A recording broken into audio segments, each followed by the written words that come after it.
WIFO-FM in Jesup, Big Dog Country Radio, 105.5 FM. It is now time for the world-famous Butch and Bob Show, and it's brought to you by First Southern Bank, Van's Barbecue, Murphy Builder Supply, and O'Quinn & Associates. Hi, I'm Mandy Yeomans. And I'm Raymond Brown with First Southern Bank. As your locally owned community bank, we're here to help our community grow. Our customers are why we are here. You can tell we want your business. We offer all types of deposit products, personal and business. We have fast, efficient service, and yes, we have online banking too. I'm sure we have an account to fit your needs. Stop by or call us at 912-588-1010 and see how First Southern Bank can help you. We're FDIC Equal Housing Lender. When it comes to barbecue, Van's Barbecue in Jesup is the place to be. A small family-owned business located at 1876 on the Savannah Highway. Van's Barbecue has lunch and dinner special. Stop by or call to make an order. The number to call, 427-3358. Van's Barbecue's new manager is Sarah Van. Van's Barbecue offers potato salad, coleslaw, baked beans, and don't forget their delicious mac and cheese. Also, check out their shrimp plates, the best in town. Yes, when it comes to the barbecue, head to Van's Barbecue, locally owned and operated. Stop by and tell them the Big Dog sent you. Once again, the number to order, 427-3358. Since 1946, Murphy's Builder Supply has been serving the folks of Jesup, Wayne, and surrounding counties with quality products and knowledgeable service. Matter of fact, they feel they sell service first to make sure you get exactly what you need for your home improvement projects. And with each employee at Murphy's being there for 10 years or more, you know you're talking with someone with the experience to help you with building supplies, tools, paint, and all the things you need from a full-service hardware store. The best choice in home improvement is Murphy's Builder Supply, 156 Northeast Broad Street, Jesup. Are you looking for an insurance company that you can call and talk to a live person? Are you looking for an insurance company where you can walk in and talk to an agent? Are you looking for an insurance company that offers multiple companies so they can try and get you the best rate? If you said yes to any of these, then you need to call or come by O'Quinn & Associates Insurance Financial Services. We offer multiple companies so we can find the best fit for you. Give us a call at 385-1000 or stop by our office at 212 South First Street right here in Jesup. The following is an exclusive presentation of Jesup Broadcasting, the sports leader in Southeast Georgia. World famous. The world famous Butch and Bob Show. World-famous Butch and Bob Show right here on WIFO, 105.5 FM in Jesup, Big Dog Country Radio. And Bob, who would have ever thought that bass fishing would have become a sport in high school here in the state of Georgia or anywhere? But it has. Yep. And we've got the guy that knows all about it, the coach of the bass team. Who do we have, Bob? Jamie Knight's in the studios with us. He's in charge of the bass fishing team. First of all, how long has bass fishing been a sport in Georgia? I know it's been before we came a little bit late to the party, right? Oh yeah, this is the third year total that they've had it, and there's also with GHSA it's the third year, but there's also Georgia Bass Nation. We're not involved with it, but there's a lot more tournaments to get into besides the 4 opportunities that GHSA offers for these kids to qualify. And you can take unlimited boats to those tournaments. So more opportunities there, but it also means more money. So Wayne County has a bass fishing tournament. How did you become the head coach, and who did you into this? I mean, who wouldn't want to be the bass fishing coach? Are you a fisherman by nature? I am. Not big on bass fishing too much. I enjoy it. This group of young men that we have this year has really pushed me to learn more about it. I'm more of inshore and mullet fishing. That's what I like. Well, how many kids are on the bass fishing team? We have 16. We started out with about 30 that signed up, and as we pushed forward towards the season, a lot of them were involved in soccer or wrestling, and of course wrestling's trickling over, and so they kind of had to back out. Some of them that were interested in baseball, and Coach McDonald wouldn't let that happen. Do you have to have tryouts for bass fishing like other sports? Like, no. I mean, yeah. how's that work? Yeah, well, it gets to the point where as long as you have your grades up and you have a physical, then we can move forward. But those are the first 2 things that we have to deal with, and then of course discipline. But then it's just you got to help raise some money. This is one of those sports where the big saying, racing costs money. How fast you want to go? Well, the same thing with fishing. You can fish right here all you want to, but in order to compete in this, we're traveling 3.5+ hours to every one of these tournaments. And they bring their own rigs.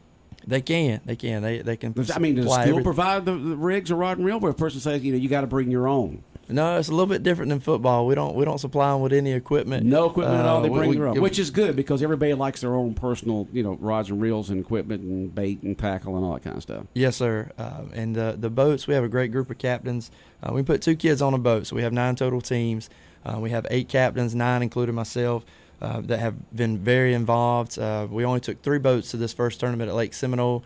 We'll be taking 6 to the next tournaments. The first one we kind of wanted to see what all this entitled. We didn't want to get over there and be overwhelmed, and we picked a great one not to take too many too. I mean, it was 253 total boats with 2 kids in a boat, on top of a pro, not a pro tournament, an adult tournament going on at the same time on Lake Seminole. So there was boats everywhere, but it was a huge build up and getting 253 boats out on the water. But as soon as they were gone, we were like, all right, well, what are we going to do till 3:30?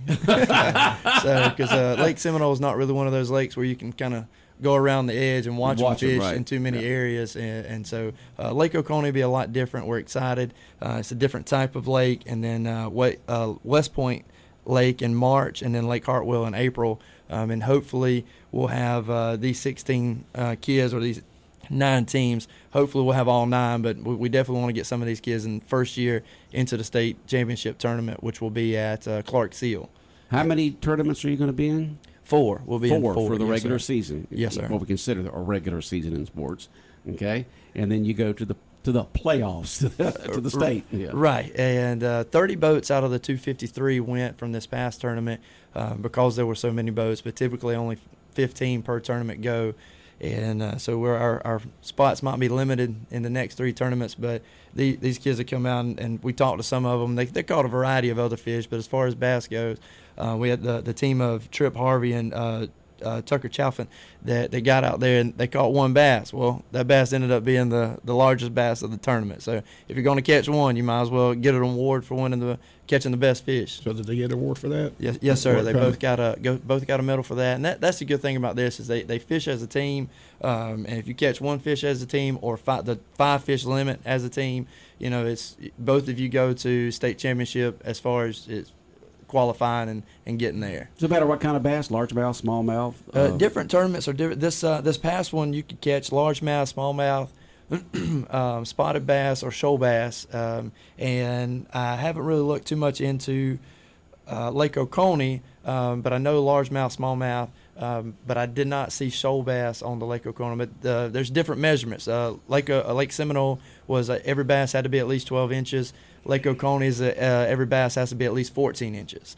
Any bass, whenever you go to weigh in, they do it based off of alive or dead. So if you catch 5 fish, but 3 are dead, by the time you get there, they'll still weigh it. But you're deducted points if your bass isn't still alive, and they really encourage. You are deducted if they're not still alive. Yes, sir. A pound each for each one, and so it's a. Man. It's a great thing. There's a lot. It was a big learning curve. Some of these kids have fished in tournaments before, but just standing there and looking out over that boat basin before the sun came up, and all you could see was little red and green lights and little white lights all through this boat basin. And it was huge. The boat basin was big as 2 or 3 football fields put together, and it was just boat next to boat. You have boys and girls on this team, or just all boys? Yes, sir. Now, on our team, we had a couple of girls sign up in the beginning, and then they kind of trickled out. They decided to do other things in the spring, soccer, tennis, and other sports. But we do it. It doesn't matter. There can be co-ed teams. It could be an all-girl team. I believe there was an all-girls team that finished in the top 10. And so that's the same. The thing with fishing, it doesn't matter if you're a 7A school or a single A school. You can get out there and fish right along each other, and state championship is whoever has the top 5 fish with top weight. How about grade-wise? Anybody from in high school can participate? Yes, sir. 9th through 12th grade. And the good thing about the Bass Nation, and again, this was our first year doing this, so we didn't want to dive off over our head. But moving forward to next year, we're going to look into more of doing the Bass Nation because that's middle school opportunities. There's different schools.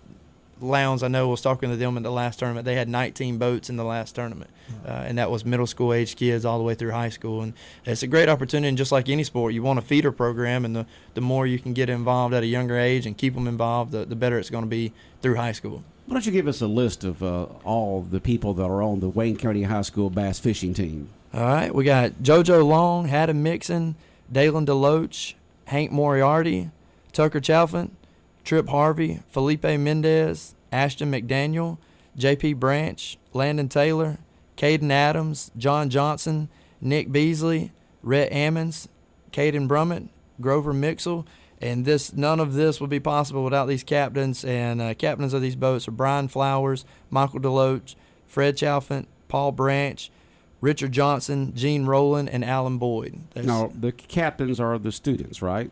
Or do you have No, adults as yes, captains? they have to be at least 21 to drive the boat. Okay. And there's boat stipulations. That was one thing when we first started talking about this. The kids thought, "Oh, I don't have a nice bass boat. I just have a river boat." Well, right. The stipulations are it has to have a steering console. It has to be 16 foot long. And the motor can't be over, in some tournaments, I think, can't be over 250 horse.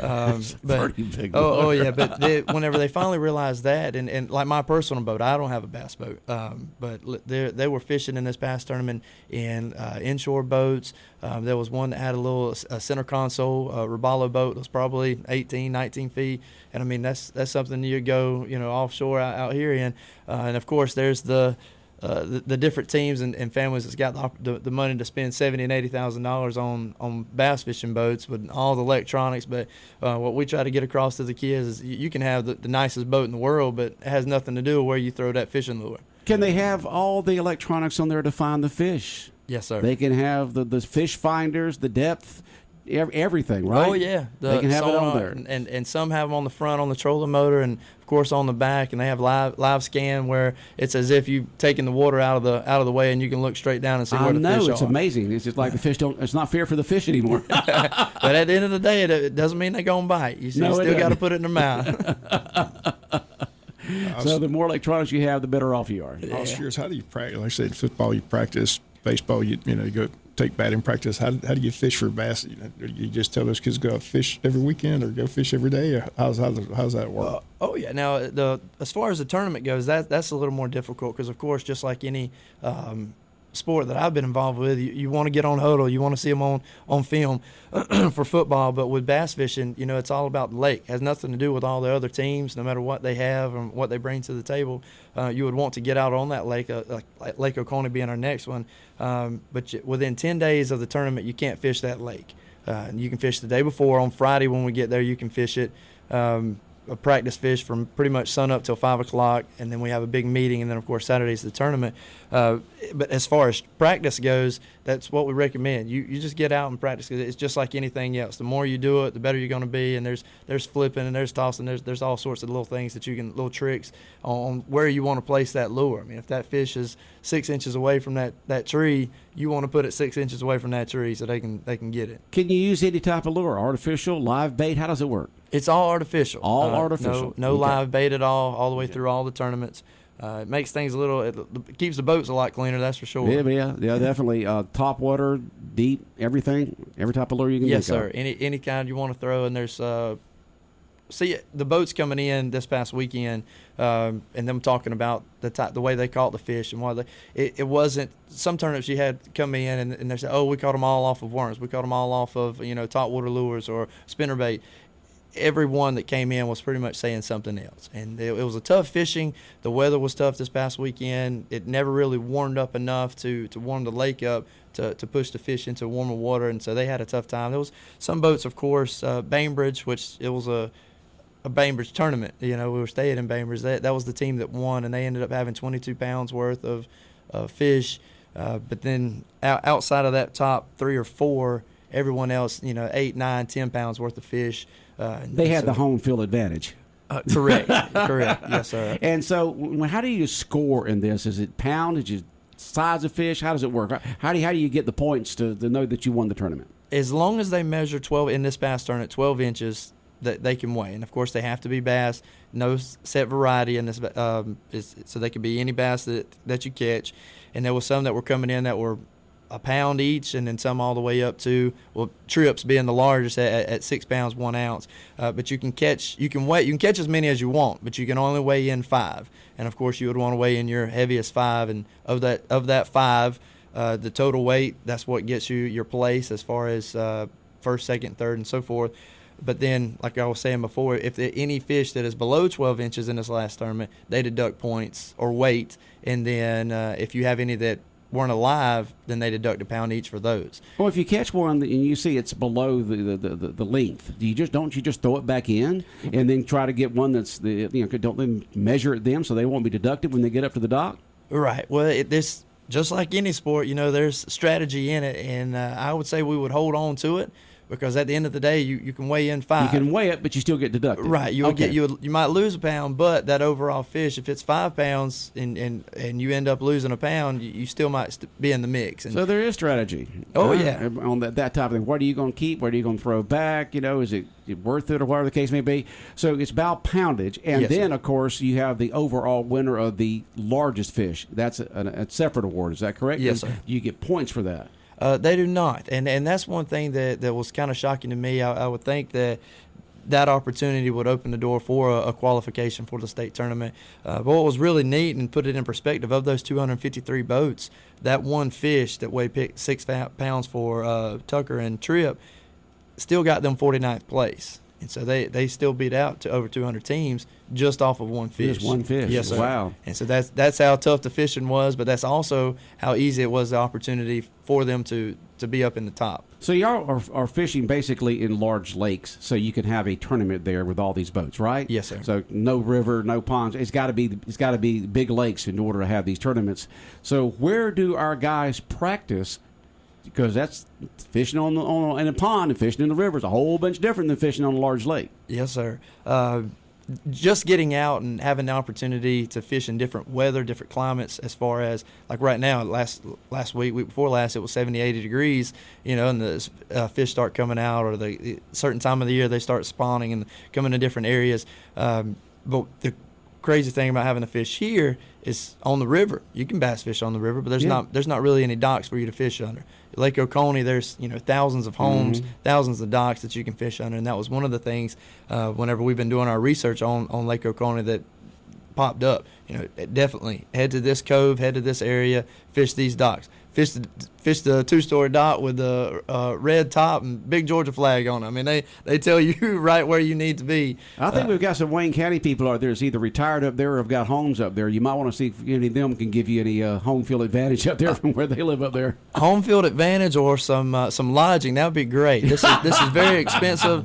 It's expensive at Lake Oconee. Yes, sir. It's expensive for us to stay. This past weekend ran us on just not even counting fuel, just lodging and meals. We pushed over $1,000 just for one weekend, and that was just for 3 teams. There was 10 of us total. The 3 teams and the captains that went, including myself, and so we had 10 people. And I mean, it's really expensive to get this going on. Where are you getting the funding from?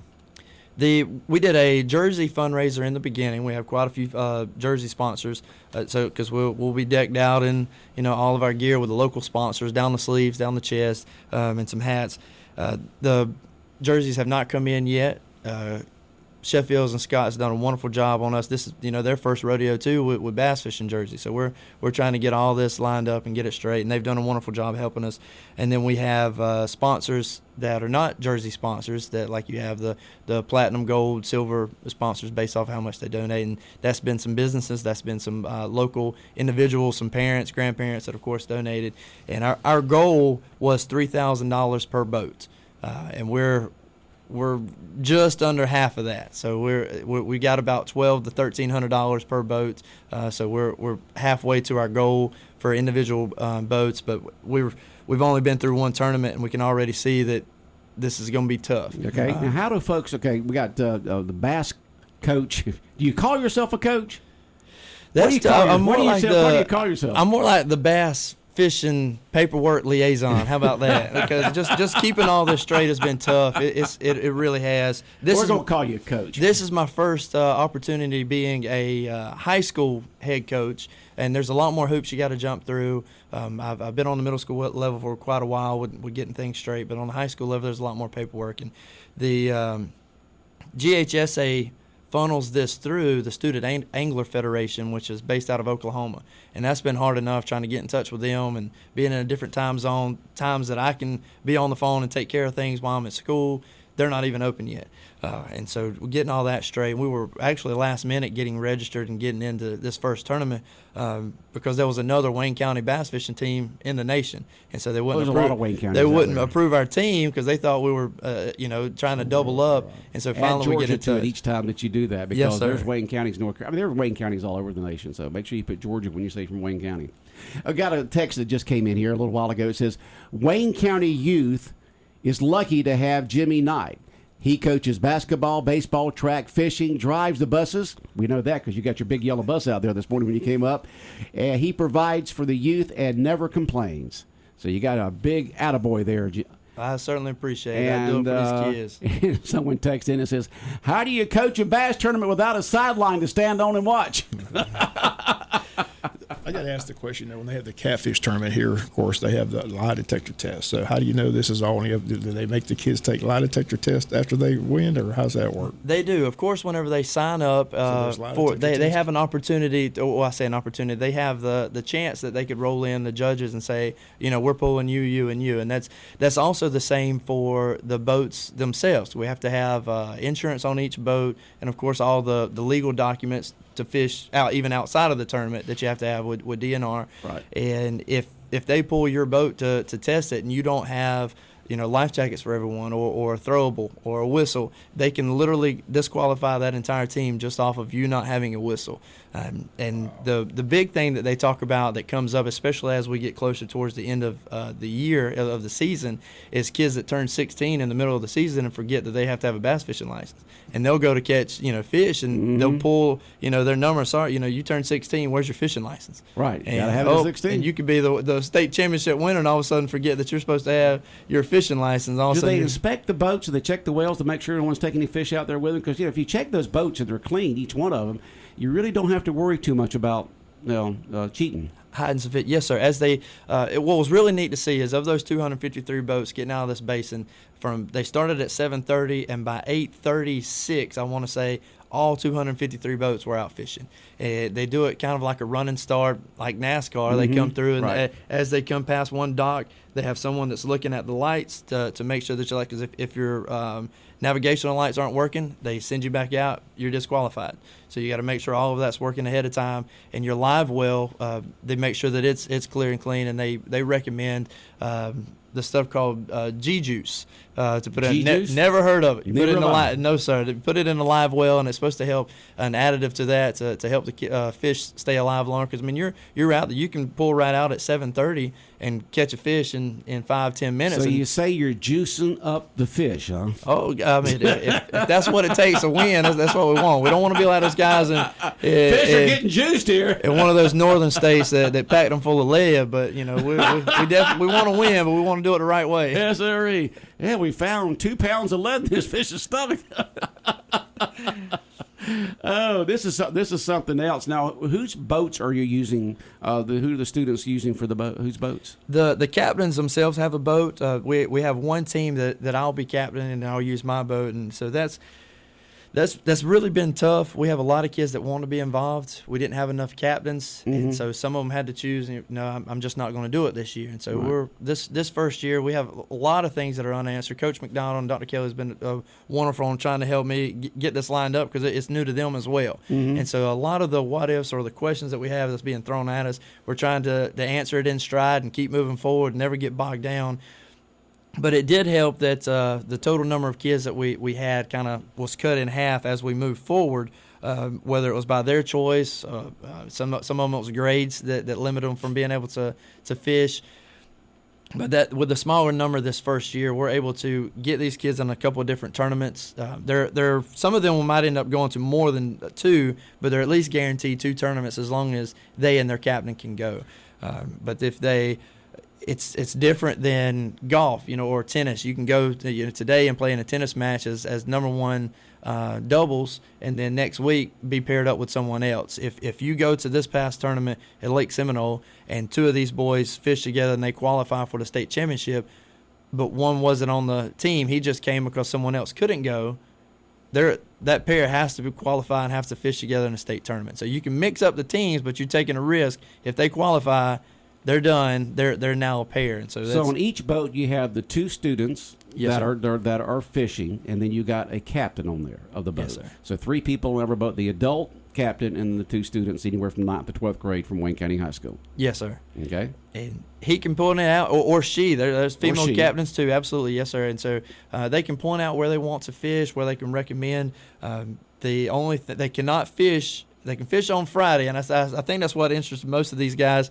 I can be off work on Friday and I can go fish, and I can be with my kid or one of my friends or kids' buddies and have a great time. And that was really wonderful. And the 3 captains that went this past weekend, Michael DeLope, Fred Chalfin, Richard Johnson, whenever we slowed down and had a moment to talk at different times, they were very appreciative of this program. And they're not the only ones. The other ones have reached out too, and other people in the community about how wonderful this opportunity is. But I can't thank these captains enough for stepping out. I mean, some of them are having to take a day off of work just to be able to do this. Some too, depending on if they work on Saturdays. But this is it's a great opportunity for this youth, and a lot of these kids I was able to teach from being here in Wayne County the last 10 years, and some of these kids I've pushed to be involved in other sports. And baseball, football, basketball wasn't their thing. So some of these kids are involved in other sports, absolutely. But we have a couple that I've talked to. Hey, why don't you try this sport? Why don't you try that? And they weren't interested. And now here it is, something that's right up their alley. They love it. They're gung ho about it. And I mean, I couldn't be happier for what we have and the opportunities we have for these kids. So right now you've mentioned that you only got about half the funds that you need raised to be able to complete the tournaments this year and then go to state. And I know there's not an official boosters club yet, like with the Touchdown Club or whatever the case may be. How do folks get a hold of you, Jimmy Knight, to be able to say, I'd like to be able to help our bass fishing team from Wayne County High School? Yes, sir. I teach and coach at Arthur Williams, and so if they call me on the phone, you can call Arthur Williams, 427-1025. Ask for me. I'll be happy to get in touch back with you if I can't talk to you at that moment to explain to you what your funds are going to do. And this is one of those things where these funds go directly to these kids and the opportunities for them. A lot of schools go up on Thursday and spend the night so they can be there bright and early at 7 o'clock Friday morning to fish the pre-fish tournament. But we haven't had the funds yet to spend the night that night. Friday's a practice day. Yes, sir. It is. It's not required, but for us, we're 3.5 hours away. We would like to get in a little bit of fishing time, that day. Or you can also reach me by email. It's james.knight. Let me write this down. James.Knight. That's Knight. Yes, sir. Okay. At Wayne.K12.ga.us. That long email. I don't even try writing that because I know how long it is. Yes, sir.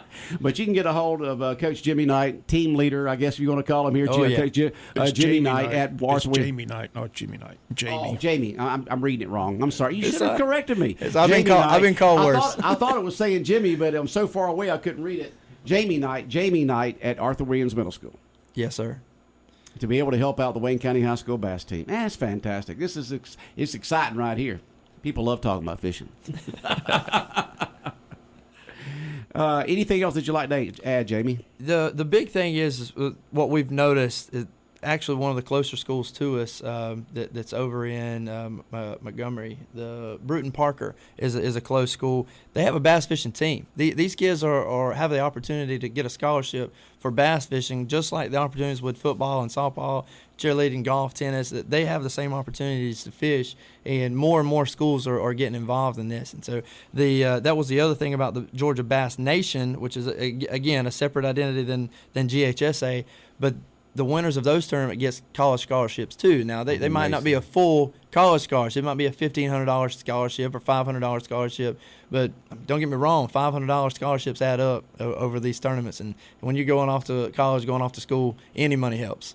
Okay. Now, what date are y'all going up to Oconee for your next tournament there? February 18th is the tournament. So we'll go up February 17th, spend fish that day on that Friday, spend the night, and be there, of course, to fish all day on Saturday. Okay. And remember, folks, they're looking for lodging up in the Oconee Lake area. If you know of someone up there that would be glad to help put up some of these kids and coaches and so forth and team leaders, that would be great up there in Oconee on February 18th. 18th. So you go up on the 17th that morning.